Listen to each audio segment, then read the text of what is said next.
Thank you all for being here today. The fire department and the police department wanted to do this demonstration today to kind of raise some awareness for our public and what we need from the public when someone's found with a traumatic injury. This could be any type of injury, an accidental injury, a severe traffic crash, or unfortunately, a lot of times we're seeing this with violence, either gunshot injuries or stab wounds. Today we kind of simulated a victim found with gunshot wounds, and you can kind of see the process that we go through.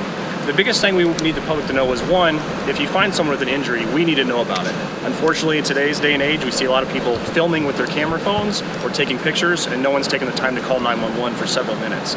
With a severe traumatic injury, seconds count. Bleeding happens very fast, and loss of life can happen rapidly. So as soon as possible, call 911. If you have any first aid experience, absolutely jump in and do what you can. Main thing is put pressure on bleeds and things like that. But get us rolling. When the officers show up, most likely police will show up first because we're out and patrolling and usually closer to the area.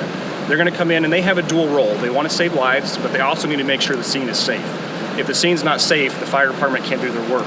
As you saw during the demonstration, it takes a lot of people to save lives and a lot of equipment, and we need space for that, and we need a safe environment. So the officers are not only trying to triage the patient, but they're also trying to clear the area.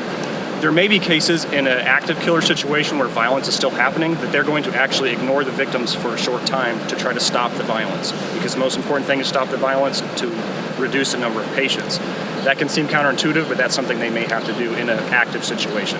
If there's not active violence going on, if it's in a home or a building, it's very easy. They can clear the building, clear the house, and we can let the fire department know it's all safe, come into the scene and do your work. In a public setting like we simulated today, that's much more difficult. Large crowds, you can't see who's in the crowds if there's still a threat out there. So we really need the public's help in public situations to give first responders room. When they show up, back away, give them plenty of space, even in crowded environments, make a path so that as the officers are working, they're not having to divide their attention between the patient and the crowd, and then also so the fire department can clearly see access and a way to get in.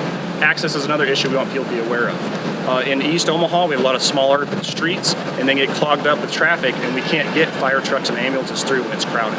So what may seem like, oh, I'm just going to park here real quick, you could be prohibiting the fire department from getting access to a traumatic victim. So illegal parking on small streets, things like that, keep in mind. We need space to work, and we need the public's help in that situation. Our officers do real basic triage. Most carry tourniquets now, so if we have, like today's simulation, a severe wound in a limb, they're going to apply that tourniquet, and if the CPR is needed, they'll apply CPR, and they're just going to kind of hold that basics until the fire department comes in with their experience. Some officers carry additional equipment that are trained in further first aid or combat medics. We have a handful of those, but the majority just do very basic. So we also need the public to know that what we're doing, and Battalion Chief will explain a little bit more of that. Don't be alarmed when you see officers cutting or ripping clothes. We have to get access to the wounds. Tourniquets, when a tourniquet is applied properly, it actually causes pain because it's very, very tight. That's a life-saving measure, but you might see the patient groaning or shouting out about pain.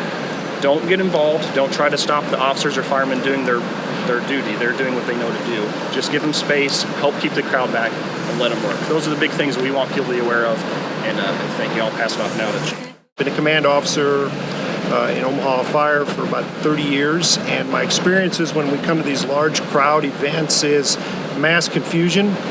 So sometimes people can get a misnomer of that we're just standing by waiting for things to just be completely safe, which is partially true, waiting for police to coordinate with us when we get on location. So a few things I want to reiterate. As Officer Nickerson had stated, normally police are going to be first in line, first on location, helping us identify. That's why we stage. We first want to make sure the scene is safe so that we're not adding to any further complications. We don't know if the threat's been discovered, neutralized, and then from there, if they can help us identify where patients are, then that allows us to know, do we need further resources, not knowing how many patients we have because of large crowds. We don't know what we have. Officers will come in, stabilize, secure the scene for us to make it safe. As you noted in the demonstration, we need space to work. We bring in a lot of equipment with us so that we can carefully package patients and get them ready for transport, along with just making sure have we uncovered any additional injuries that might be associated with the incident. We're going to be very rapid, so the folks that come in there need that space to do the things that they need to do. Once the patient's packaged and prepared, we want to put them in the medic unit. That's where a lot of the advanced life support will take place.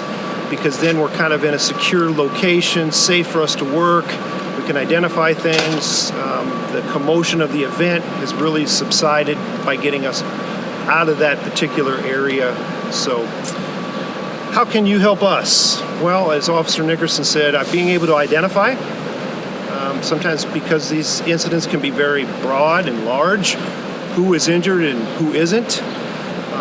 Kind of getting out of the way or leaving the scene in a what I would call controlled manner, not in an excited manner, so that people can get to these potential victims that we may need to render first aid with.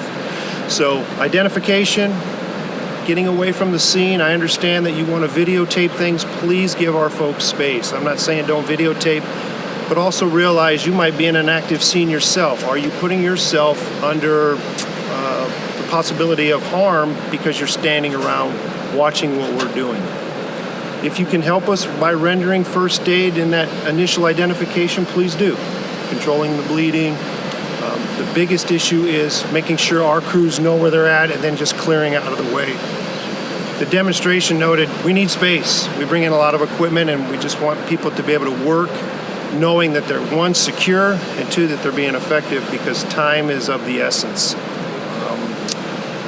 Getting 911 called immediately is probably the most important step you can do because the clock is ticking.